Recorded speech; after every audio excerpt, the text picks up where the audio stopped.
पूजाधिचा धरि करन विविधि विधि देहदाह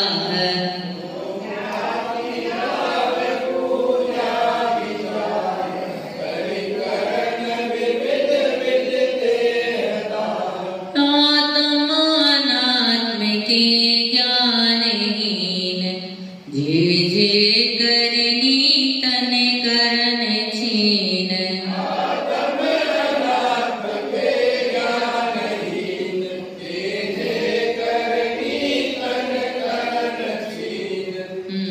ये कह रहे हैं जो ख्याति लाभ पूजा आदि चाह, किसकी चाह होती है? जिसे ख्याति की, लाभ की और प्रतिष्ठा की चाह रखते हुए धरी धारण करते हैं करण विविध विधि देहदाह, अनेक प्रकार के जो हैं विविध विधि कर्म करते हैं देहदाह, जिससे किसको कष्ट होता है?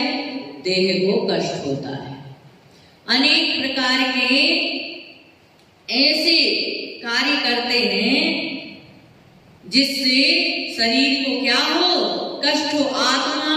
आत्मा तो बिल्कुल भी नहीं तपती है। यदि तपता है तो कौन? सिर्फ शरीर ही तपता है, जिससे मेरी ख्याति हो जाए। कोई इतने बड़े बड़े जटा रखा के रख लिया है, किसी ने बड़े बड़े नाखून रख लिए हैं, किसी ने भभूत लगा ली है, तो किसी ने एक पैर पे खड़े हैं, तो कोई बालू के ढेर से कूद रहे हैं, तो कोई अग्नि में तप कर रहे हैं, तो कोई चिलम पी करके धुनी रमा रहे हैं। ऐसे अनेक अनेक प्रकार के आपने देखा होगा कि जब जो होता है ना, क्या मेला, कुंभ का मेला, अनेक प्रकार के ऐसे अनेक अनेक कृत्य ऐसे करते हैं जो लोग देखते हैं और उनसे बड़े क्या होते हैं? प्रभावित होते हैं। तो कह रहे हैं जो ख्याति की चाह से, किसकी चाह से? ये तपस्या करना और तपस्या के प्रभाव से ख्याति होना अलग चीज है ना। लेकिन मात्र ख्याति की भावना से ही तप करना, ये कौन सा तप है? पूतप। आत्म अनात्म की ज्ञानहीन, न आत्मा का ज्ञान है न अनात्मा का ज्ञान है, न आत्मा का ज्ञान है और न ही शरीर और आत्मा के ज्ञान से कैसे हैं? अनात्मा मतलब शरीर, ठीक है ना। आत्म अनात्म के ज्ञानहीन, आत्मा के स्ववस्तु और पर वस्तु के ज्ञान से कैसे हैं? हीन है। उन्हें ना तो स्व का ज्ञान है और न पर वस्तु का ज्ञान है। स्व क्या है? पर क्या है? मेरा क्या है और दूसरा क्या है? किससे मेरा हित होगा और किससे मेरा अहित होगा? इस ज्ञान से कैसे हैं? हीन है। जी करनी तन करन छीन, और इस प्रकार के अनेक प्रकार की करनी करते हैं और अपने शरीर को, तन को छीन करते हैं। क्या करते हैं? छीन। समझ में आई बात? नहीं आई? आ गई है?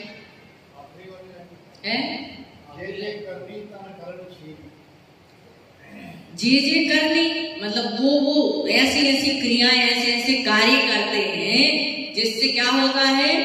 शरीर कैसा होता है? क्षीण होता है। अनेक प्रकार के तप तपते हैं, खूब तप करते हैं, अपने से ज्यादा तप करते हैं, लेकिन उनका तप समीचीन तप न होने से वो मात्र कर्मों को झराने वाला नहीं, मात्र शरीर को सुखाने वाला होता है। शरीर को कमजोर करता है, कर्मों को कमजोर नहीं करता।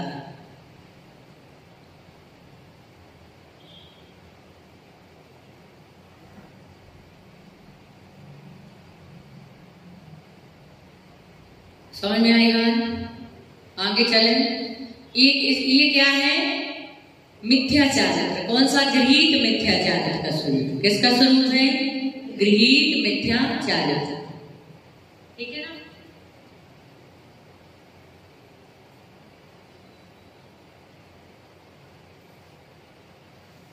अब आगे कह रहे हैं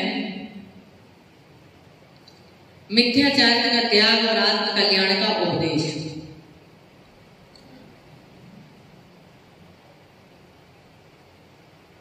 ते सब मिथ्याचारित्र त्याग, अब आत्म के हित पंथ लाग।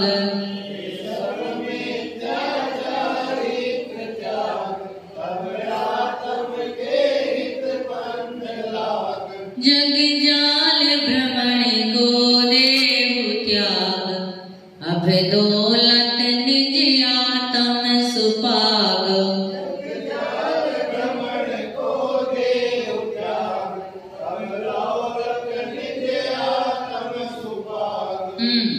पढ़िए।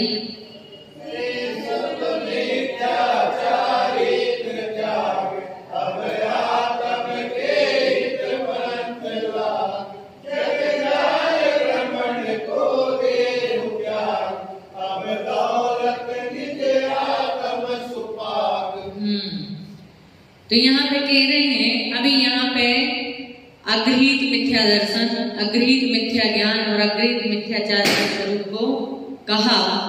अब उसके बाद में कहा गृहीत मिथ्या दर्शन, गृहीत मिथ्या ज्ञान और गृहीत मिथ्याचार।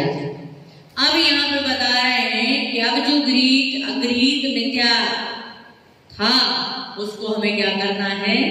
त्याग करना है, छोड़ना है। चाहे सम्मिति क्रियाएं हों और चाहे तो मिथ्यात्व क्रियाएं। ख्याति लाभ पूजा की चाह से रहित होकर के ही होना चाहिए। जहाँ ख्याति लाभ पूजा की चाह होती है वो क्रियाएं हमारे लिए दूषण उत्पन्न करने वाली होती है। अब आगे कह रहे हैं मिथ्याचार का त्याग। तो कह रहे हैं ते सब मिथ्याचारित्र त्याग, जो सब मिथ्याचारित्र है उसका क्या कर देना चाहिए? त्याग करना चाहिए। अब आत्म के हित पथ लाग, और क्या करना चाहिए? आत्मा के हित के पथ में लगना चाहिए। कौन से हित में? जिससे आत्मा का हित होता हो। जग जाल भ्रमण को देहु त्याग, और संसार का जो जंजाल है, जो भटकाने वाला है, उसको क्या करना है? जंजाल कौन सा है? मिथ्या दर्शन, मिथ्या ज्ञान और मिथ्या चारित्र जो है वो कैसा है? जगजाल है, अर्थात मोह माया है। ये सब क्या है? जगजाल है। ये हमें संसार में भ्रमण कराने वाला है, उनको क्या करना है? त्यागना है। अब दौलत निज आत्म सुखा। हे दौलत, पंडित दौलत राम जी ने किसी और को संबोधन नहीं किया। किसको संबोधन किया? हम क्या करते हैं? अभी हम दूसरों को संबोधते हैं, लेकिन खुद अंधेरे में, दीपक दूसरों को प्रकाश देता है लेकिन खुद ही अंधेरे में रहता है। तो लेकिन जो पूर्वाचारी हुए हैं, जो पूर्व विद्वान हुए हैं, वो अपने लिए संबोधन के लिए लिखते हैं। जो भी कुछ कहते हैं वो अपने लिए कहते हैं। वो कहते हैं कि अब दौलत निज आत्म सुपाग, हे दौलत अब अपनी आत्मा में लीन हो जाओ। सुपाग मतलब लीन। क्या हो जाओ? अपनी आत्मा में अच्छी तरह से। सु मतलब अच्छा, पाक मतलब लीन। अच्छी तरह से क्या हो जाओ? अपनी आत्मा में लीन हो जाओ। समझ में आई? इसका ज्यादा कुछ विशेष समझने जैसा था नहीं, की बात हम जानते हैं। इस प्रकार से हमें जो मिथ्यात्व के स्वरूप को हमने समझा है, उस स्वरूप को हमें, उस मिथ्यात्व को हमें क्या करना है? त्यागना है। जब तक मिथ्यात्व नहीं छूटेगा तब तक संसार का जगजाल छूटने वाला नहीं है।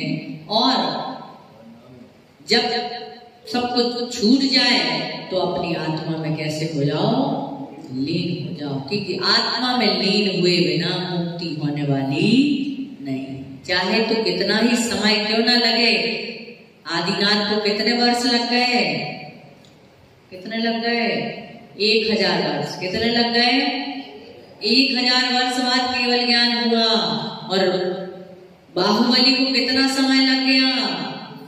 1 वर्ष लग गया। और भरत चक्रवर्ती को आत्मा में लीन होने में कितना समय लग गया? अंतर्मुख। तो जब तक लीन नहीं होंगे तब तक साधना तो चलेगी, लेकिन निर्वाण की प्राप्ति तो बिना आत्मा में पूर्ण रूप से लीन हुए बिना मिलने वाली।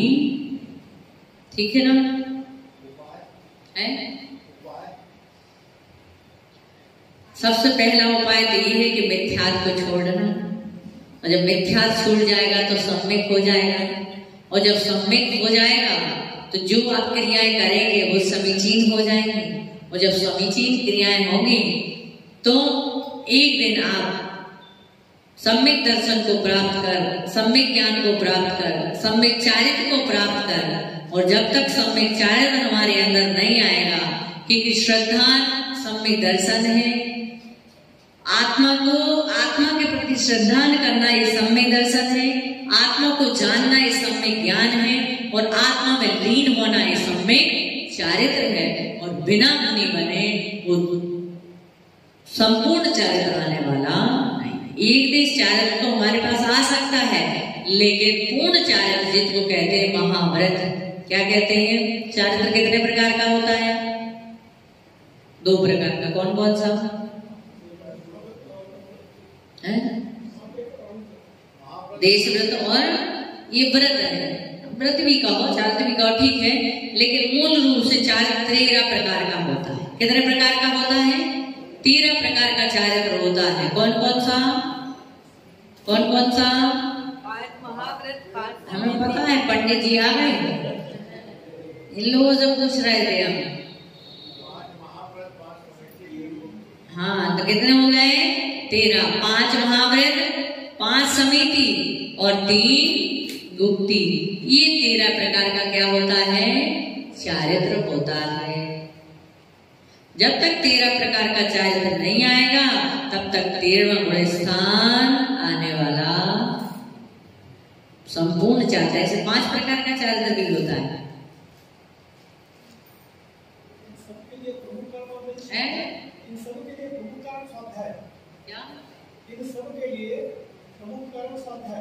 देखिए, स्वाध्याय तो है, लेकिन सिर्फ स्वाध्याय ही नहीं। स्वाध्याय के साथ अपनी आत्मा का अध्याय नहीं। हमने स्वाध्याय तो खूब कर लिया, लेकिन चारित्र में नहीं आया तो वो स्वाध्याय कोई काम का नहीं। घोड़े के ऊपर मिश्री का ढेर रख दिया, पूरा बोरा लाद के रख दिया, लेकिन जब तक वो मिश्री खाएगा नहीं घोड़ा, तब तक उस मिश्री का स्वाद आएगा नहीं। डॉक्टर बहुत ज्ञानी है, हमने सुना है कि वो डॉक्टर बहुत ज्ञानी है, उसके पास बहुत ज्ञान है, वो दवाई देगा, लेकिन दवाई जब तक हम उसकी खाएंगे नहीं तब तक स्वस्थ लाभ होने वाला नहीं है। ऐसी ज्ञानी कार्यकारी तभी है जब वो हमारे चारित्र में आए, हमारे आचरण में आए। थोड़ा सा भी ज्ञान, वो थे ना मुनिराज, कौन से मुनिराज थे? शिवभूति, शिवकोटि, शिवभूति। क्या पढ़ते थे वो?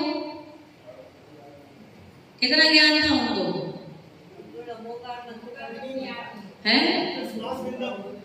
उन्हें नमोकार भी नहीं आता था। जो पढ़ते थे सब भूल जाते थे। क्या? लेकिन मात्र इतना ही पढ़ा था, तुष्मास भिन्नम, तुष्मास भिन्नम इतना बताया था। और गुरु ने बताया था तुष्मास भिन्नम का मतलब क्या है? तुष मतलब दाल, और मांस मतलब छिलका। दाल अलग है, छिलका अलग है, शरीर अलग है, आत्मा अलग है। मात्र 2 ही शब्द पढ़ाए थे। आत्मा अलग है, शरीर अलग है, शरीर अलग है, आत्मा अलग है, छिलका अलग है, दाल अलग है। मात्र इतना ही पढ़ा था और इतना भी भूल गए। क्या? इतना भी भूल गए। और जब इतना भूल गए तो हुआ है क्या? हुआ जब ध्यान लगाया नदी के किनारे, और जब नदी के किनारे ध्यान लगाया, देख माँ क्या कर रही थी? दाल धो रही थी। बोले क्या कर रही हो माँ? बोले तुष्मास भिन्न, तुझको मांस से भिन्न कर रही हूँ, छिलके को दाल से अलग कर कर रही हूँ उन्हें याद आ गया तो श्वास भिन्न। मुझे भी तो शरीर और आत्मा को भिन्न समझना है, भिन्न जानना है, और बस आत्मा भिन्न है, शरीर भिन्न है, आत्मा भिन्न है, शरीर भिन्न है। मात इतना ही ध्यान करते करते उन्हें केवल ज्ञान की, शरीर को भिन्न जान लिया, आत्मा को भिन्न केवल ज्ञान लिया। तो लेकिन अब वर्तमान में इतने ज्ञान से काम चलने वाला नहीं है, ठीक है ना। अहम सोहम दासोहम, पहले क्या दासोहम, फिर सोहम और फिर अहम, समझ गए। और ऐसे करते करते अहम मत मेरी आत्मा, सिर्फ मेरी आत्मा है, और मेरी आत्मा कैसी है उस आत्मा के स्वरूप का चिंतन करना, उसी का नाम आत्मा में लीन होना है। समझ में आई बात? नहीं आई? अब इसमें कुछ था ही नहीं। चार तो वो है जिसमें ख्याति लाभ पूजा आदि चाहे नहीं रखना, और जो रखता है और शरीर को कमजोर करता है, तपस्या करता है, वो मिथ्याचारित्र है। ऐसे मिथ्याचारित्र को हमें क्या करना है? त्याग करना है, और आत्मा का हित जिसमें होता है ऐसे मार्ग को चुनना है। कौन से मार्ग को चुनना है? जिसमें हमारी आत्मा का हित होता है। शादी करने से आत्मा का हित होगा कि संन्यास लेने से आत्मा का हित होगा? किससे होगा? तो फिर क्या विचार है? अब आत्मा का हित करना है या नहीं करना है, ये हमारे ऊपर डिपेंड है। शादी तो कर ली है, लेकिन अब शादी करने के बाद संसार के कार्यों से निवृत्त होने के बाद संन्यास की धारा में बहना है, वानप्रस्थ आश्रम को स्वीकार करना है, ठीक है ना। बोले ये मत बोलो, बाकी तो कोई बात नहीं, ठीक है ना। आगे चले, आज तीसरी हाल चलेगी, हैं? चालू करें? और कोई प्रश्न हो इसमें तो पूछ सकते हैं हम लोग।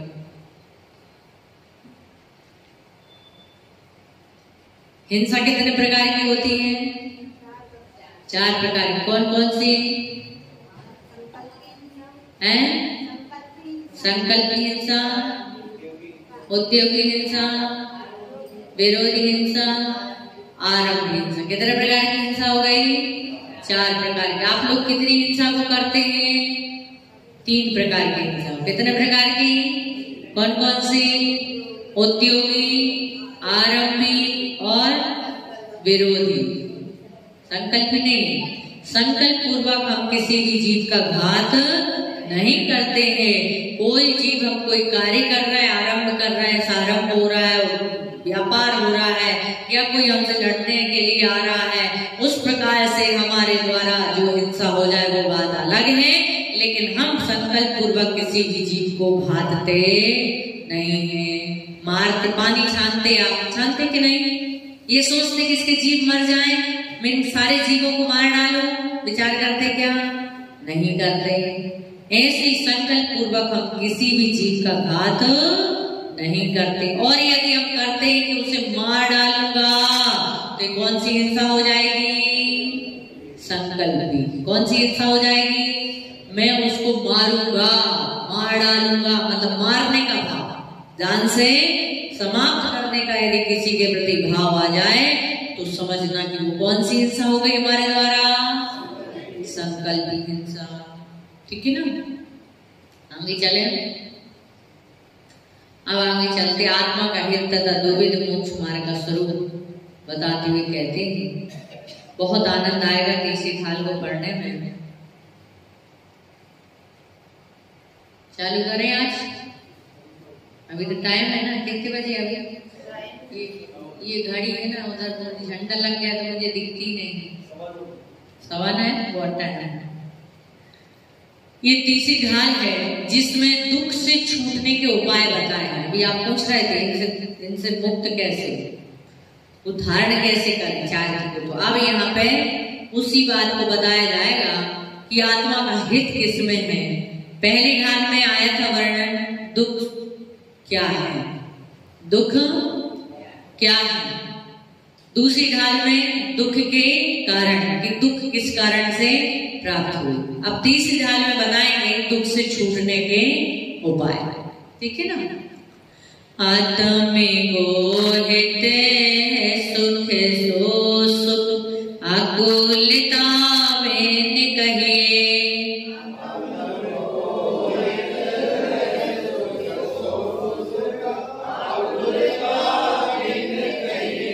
आकुलता से वे माही न ताते, शिव मांगला जो चाहिए।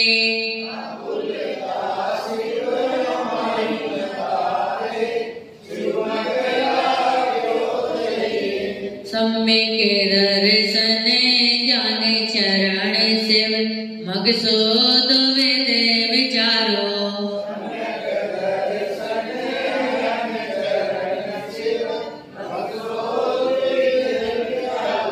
जो सत्यारत रूप सुनिश्चय, कारण सो व्यवहारो।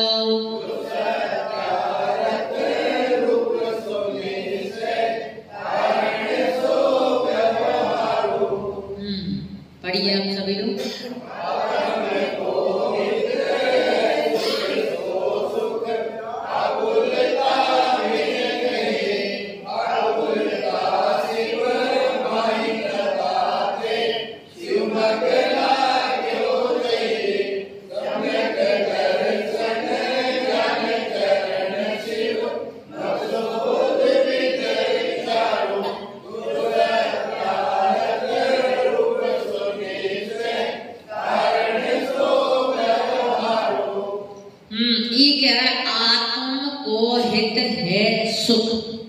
आत्मा का हित किसमें है? सुख में।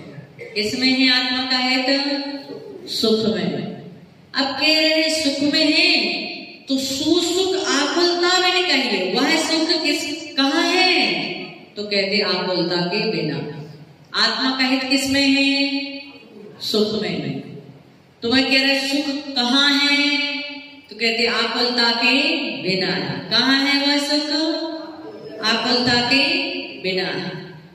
ठीक है ना। पहली लाइन समझ में आ रही? आत्मा का हित कहाँ है? तो कह रहे सुख में है। किसमें है? आत्मा सुखी। आत्मा प्रसन्न कब होती है? जब आत्मा को सुख हो। ठीक है ना। तब कह रहे कि सो मतलब वह है सुख। सुख मतलब सुख कहाँ है? वह सुख कहाँ है? कहते आकुलता के बिना। जब आपको टेंशन होती है तो दुख होता है कि सुख? क्या होता है? दुख होता है ना। और जब बिल्कुल निराकुलता है, कोई टेंशन नहीं, सब व्यवस्थित चल रहा है, तो क्या मिलता है? सुख। ठीक है ना। ये तो बात हो गई इंद्रियजन सुख की। किसकी बात हो गई? इंद्रियजन। जो हमारी इंद्रियों को अच्छा लगने लगे वो क्या है? सुख है। और इंद्रियों को बुरा लगने लगे वो क्या है? दुख है। ठीक है ना। तो यहाँ पे पंडित दौलत राम जी इस सुख की बात नहीं कर रहे, इंद्रियजन सुख की बात नहीं कर रहे हैं। वो कौन से सुख की बात कर रहे हैं? मोक्ष सुख की बात कर रहे हैं। कौन से सुख की बात कर रहे हैं? मोक्ष सुख की। वो कह रहे हैं कि आत्मा का हित सुख में है। और वो सुख कहाँ है? आकुलता के बिना है। कहाँ है? कहाँ है? आकुलता के बिना है। अब कह रहे हैं कि आकुलता कहाँ नहीं है? आकुलता कहाँ नहीं है? कहते आकुलता से वे माही न तात। आकुलता कहाँ नहीं है? शिव में। आकुलता शिव माही न तात। आकुलता मोक्ष में नहीं है। किसमें नहीं है? नहीं है ना, मतलब नहीं है। शिव माही, शिव अर्थात मोक्ष में आकुलता नहीं है। ताते इसलिए, ताते मतलब इसलिए शिव मग लाग्यो चाहिए। किसमें लगना चाहिए? शिव मग। मग मतलब मार्ग। शिव मतलब मोक्ष। मोक्ष के मार्ग में क्या करना चाहिए? लगना चाहिए। बात समझ में आई? पहली बात क्या आई? आत्मा का हित किसमें है? सुख में। वो सुख कहाँ है? आकुलता के बिना। आकुलता कहाँ है? मोक्ष में। आकुलता कहाँ है? आकुलता कहाँ नहीं है? मोक्ष में नहीं है। मतलब निराकुलता कहाँ नहीं, कहाँ है? निराकुलता मोक्ष में है और आकुलता संसार में है। तो कह रहे हैं आकुलता के बिना सुख है, तो वो आकुलता मोक्ष में नहीं है। इसलिए हमें क्या करना चाहिए? मोक्ष मार्ग में लगना चाहिए। जब तक मोक्ष मार्ग में नहीं लगे हैं तब तक मोक्ष मार्गियों की सेवा करना चाहिए। क्या करना चाहिए? या तो अपने हाथ में पिछी कमंडल ले लेना चाहिए, और जब तक पिछी कमंडल नहीं आए तब तक पिछी कमंडलधारी की सेवा करना चाहिए। कंडे और डंडे के साथ तो एक दिन सबको निकलना है।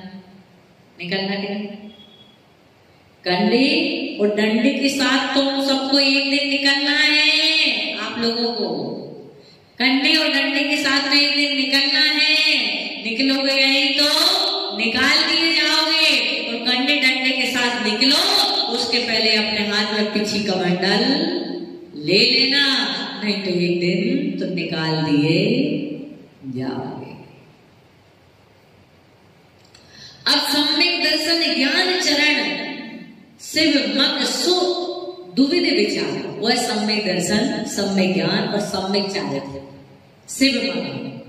मोक्ष मार्ग किससे मिलेगा? मोक्ष किससे मिलेगा? सम्यक दर्शन, सम्यक ज्ञान और सम्यक चारित्र। क्या मिलेगा? मोक्ष मिलेगा।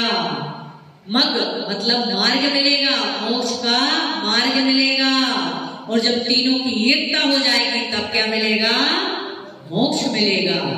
तो वो मोक्ष मार्ग कितने प्रकार का है? तो कहते हैं मग दुविध विचार, वह शिव मग दो प्रकार का है। कितने प्रकार का है? निश्चय और मोक्ष मार्ग कितने प्रकार का है? जो सत्यारथ रूप सो निश्चय कारण सो व्यवहारो, जो सत्य है, जो सत्यारथ है अर्थात जो वास्तविक स्वरूप है वह निश्चय मोक्ष मार्ग है, और निश्चय मोक्ष मार्ग का कारण व्यवहार मोक्ष मार्ग है। क्या है? समझ में आई बात? प्रभात भैया देखो, ये कह रहे हैं कि मोक्ष मार्ग में लगना चाहिए। कहाँ लगना चाहिए? अब वो मोक्ष मार्ग कैसे मिलेगा? तो कह रहे सम्यक दर्शन, सम्यक ज्ञान और सम्यक चारित्र। ये क्या है? मोक्ष मार्ग है, मोक्ष का मार्ग। इसको इस पे सम्यक ज्ञान और चारित्र पे चले बिना मोक्ष मिलने वाला नहीं है। अब कह रहे हो मोक्ष मार्ग के और भी कोई भेद है? तो कह रहे दो प्रकार का है। कितने प्रकार का है मोक्ष मार्ग? कितने प्रकार का है? दो। कौन कौन सा? सत्यारथ, सत्यारथ मतलब निश्चय, सत्यारथ मतलब निश्चय,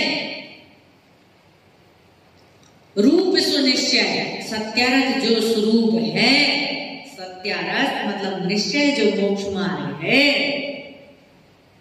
उस निश्चय मोक्ष मार्ग का जो कारण है, जो साधन है, बिना कारण के कार्य की सिद्धि होती नहीं।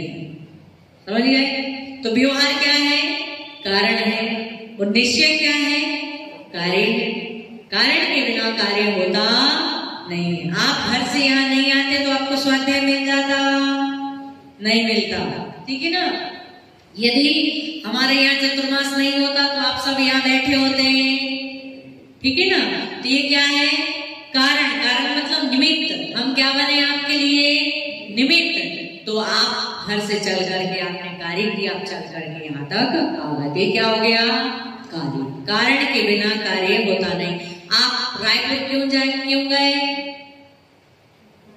रायपुर?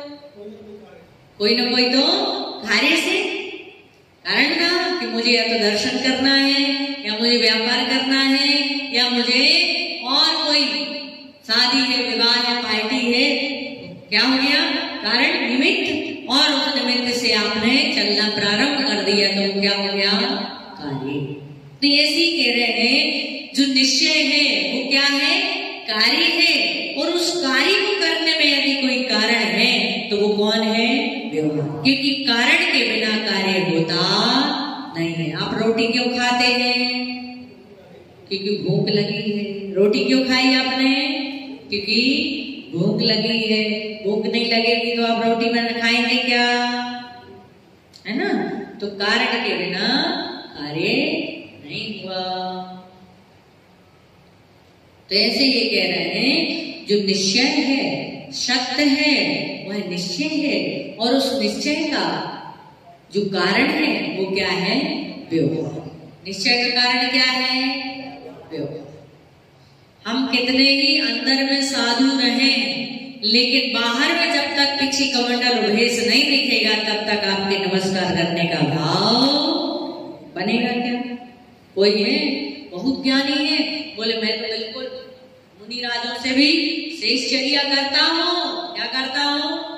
एक बार भोजन करता हूँ, तीनों टाइम की समय करता हूँ, चारों समय का स्वाध्याय करता हूँ, मैं तो साधु से बढ़कर हूँ, लेकिन फिर भी कोई आपको नमस्कार नहीं करेगा।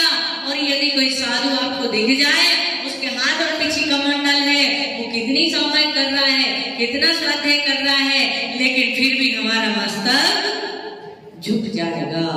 क्योंकि व्यवहार के बिना कुछ होता, व्यवहार के बिना निश्चय में पहुंचा जाया नहीं जा सकता है। पहले व्यवहार, उसके बाद निश्चय। और व्यवहार जो है वो व्यवहार को छोड़ना नहीं पड़ता, अपने आप जब निश्चय हमारे अंदर आता है तो व्यवहार अपने आप क्या हो जाता है? छूट जाता है। जब आप वहां सड़क से अंदर प्रवेश किए तो आपने सड़क से बोला था कि हे सड़क, अब मेरा काम हो गया तो छूट जा। क्या क्या है? घर में जब आप घर से बाहर निकले तो क्या क्या है? घर में जा रहा, एक पैर कदम बाहर रखा, घर अपने आप क्या हो गया? छूट गया। एक सड़क से पैर हमने कक्ष के अंदर रखा, सड़क क्या हो गई? छूट गई। ऐसे ही जब हमारे अंदर निश्चय आता है तो व्यवहार अपने आप छूट जाता है। जब सदुपयोग की अवस्था आती है तो पाप और पुण्य दोनों छूट जाते हैं। ठीक है ना? तो ऐसे ये बता रहे हैं कि सत्यार्थ जो है वो निश्चय है, और निश्चय का कारण जो है वो क्या है? व्यवहार। ठीक है? कौन बताएगा इसका अर्थ? पंकज भैया।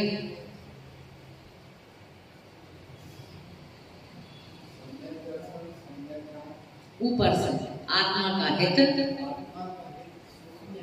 हाँ, बहुत सुंदर। हाँ, ले लो पुस्तक, ले लो।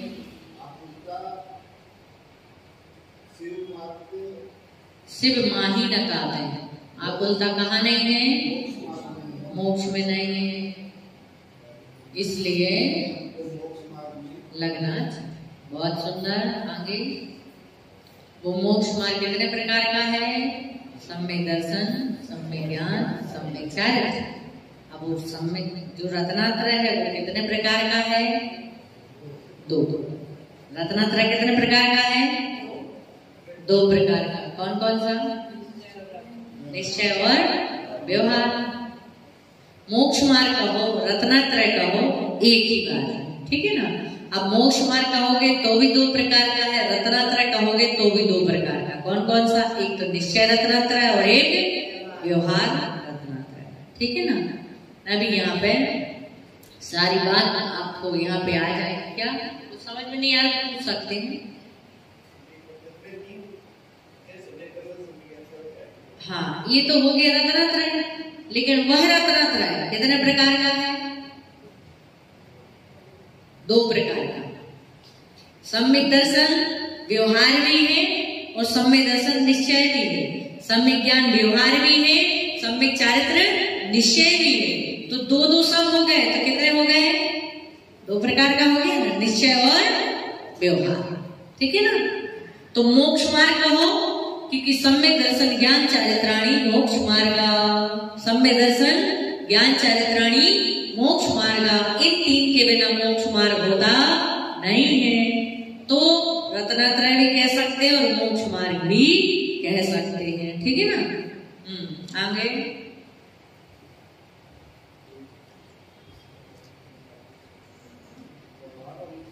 दो प्रकार का है। जो सत्यारथ, वह सत्यारथ यानी सत्य किसको कहते हैं? निश्चय को। जो सत्यार्थ है वो क्या है? निश्चय है। और उस निश्चय का कारण व्यवहार। ठीक है ना। तो दोनों ही मोक्ष मार्ग हैं, एक मोक्ष मार्ग नहीं है। कोई कहे कि सिर्फ निश्चय से भी मोक्ष चला जाऊं तो उससे मोक्ष मिलने वाला नहीं है, और कोई सोचे कि सिर्फ व्यवहार से मोक्ष चला जाऊं तो व्यवहार से भी मोक्ष नहीं जा सकता। व्यवहार भी चाहिए और निश्चय भी चाहिए। व्यवहार और निश्चय के बिना निर्वाण की प्राप्ति होने वाली नहीं।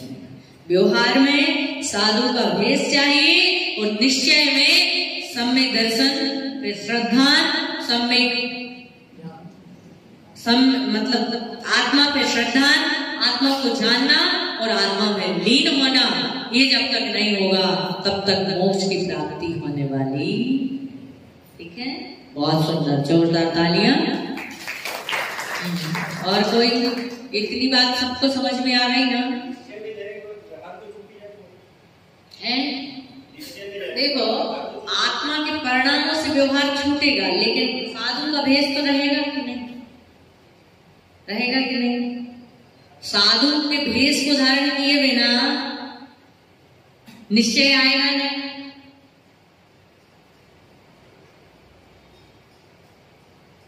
अभी आप 5 महाव्रत धारण कर लें, सबको धारण कर लें, तो आप साधु बन जाएंगे? नहीं बनेंगे। तो व्यवहार क्या है? लिंग क्या है? व्यवहार। और आत्मा के जो परिणाम है वो क्या है? निश्चय। तो व्यवहार में ये जो शरीर है वो तो छूटेगा, परिणामों से जो हमारा व्यवहार क्रियाएं चल रही हैं, जो अन्य जो हमारा क्या बोलते व्यवहार चल रहा है, जो क्रियाएं चल रही हैं, वो सब कुछ छूट जाएगा। लेकिन बाहर का जो भेष है व्यवहार में, वो व्यवहार तो रहेगा। यदि कोई दीक्षा ले और दीक्षा को छोड़ दे, साधु जैसा जीवन जिए और साधु जैसा जीवन जिए, तो वो मोक्ष हो सकता है क्या? नहीं। तो कहा आचार्य कुंद स्वामी ने, नग्गो ही मोक्ष मको, अंतरंग की नग्नता भी चाहिए और बहिरंग की नग्नता भी चाहिए। कैसे? साधु बहिरंग से नग्न है, वो भी चाहिए। यदि बहिरंग से नग्न नहीं है, अंदर से खाली नग्न है, ये सारे परिग्रह का त्याग कर दिया, तो भी बात नहीं बनेगी, तो भी मोक्ष नहीं मिलेगा। तो बहिरंग से भी नग्न चाहिए और अंतरंग से भी सारे परिग्रह का त्याग चाहिए, तभी जाकर के क्या मिलेगा? मोक्ष मिलेगा। इसलिए व्यवहार से तो एक द्रव्य भेष भी रहना चाहिए और भाव भेष भी होना चाहिए। द्रव्य भेष नहीं है तब आप मुनि नहीं है, भले ही मुनि की चर्या कर रहे हैं, और भाव नहीं है तब भी बाहर से है, तब भी कोई मतलब नहीं है। तो दोनों से मुनिपना होना चाहिए, अंतरंग से भी मुनिपना और बहिरंग से भी मुनिपना। लेकिन जब शुद्धोपयोग की अवस्था आएगी तब उसकी बाहर जितना भी व्यापार है, बाहर का व्यापार, इंद्रियों का व्यापार, मन का व्यापार, सारे व्यापार क्या हो जाएंगे? बंद हो जाएंगे। सिर्फ आत्मा के प्रति ही रुचि होगी, आत्मा में ही लीनपना होगा, आत्मा को ही जानना, मतलब जो कुछ होगा सिर्फ आत्मा के लिए होगा। बाकी सारी क्रियाएं क्या हो जाएंगी? समाप्त हो जाएंगी, विराम को प्राप्त हो जाएंगे। तभी जाकर के किसकी प्राप्ति होगी? मोक्ष की। और शुद्धोपयोग, शुद्धोपयोग दशा कब होती है? शुद्धोपयोग की पूर्णता कब होती है? प्रारंभ कब होता है शुद्धोपयोग?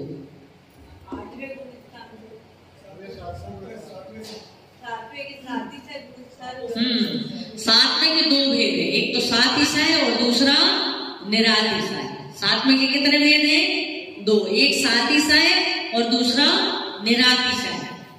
तो जो पहला पाया है वहां तक तो व्यवहार है, ठीक है ना, सुपयोग है, और जहां पर दूसरा पाया निरातिशय है, जब ऊपर के पाए में पहुंचेगा तो उसकी कौन सी दशा प्रारंभ होगी? शुद्ध उपयोग की दशा प्रारंभ होगी। क्या होगी? अभी पूर्ण नहीं हुई, क्या होगी? प्रारंभ होगी। और उसकी पूर्णता कहाँ होगी? कौन से गुण स्थान में होगी? 12वें गुण स्थान में। कौन से गुण स्थान में होगी? 12वें गुण स्थान में, क्योंकि 12वां गुण स्थान है क्षीण मोह। कौन सा है? क्षीण मोह। मोह का क्षीण हुआ तो क्या हो गया? जब तक मोह है, जब तक कसाय है, ठीक है ना, तब तक क्या है? शुद्धोपयोग दशा मतलब पूर्णता नहीं होगी। लेकिन जैसे ही क्षीण मोह, मोह का पूर्ण रूप से क्या हो गया? क्षय हो गया, तो वहीं पे जाकर के उसको क्या होता है? शुद्धोपयोग जो है वो पूर्णता को प्राप्त होता है। जब पूर्णता को प्राप्त होता है तो वहीं पर उसे क्या हो जाती है?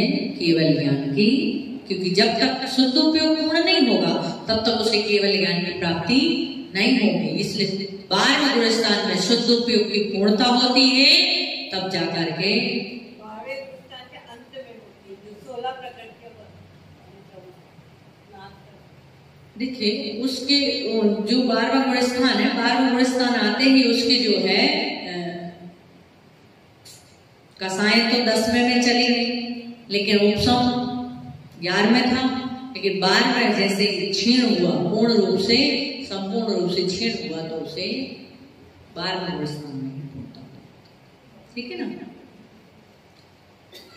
बस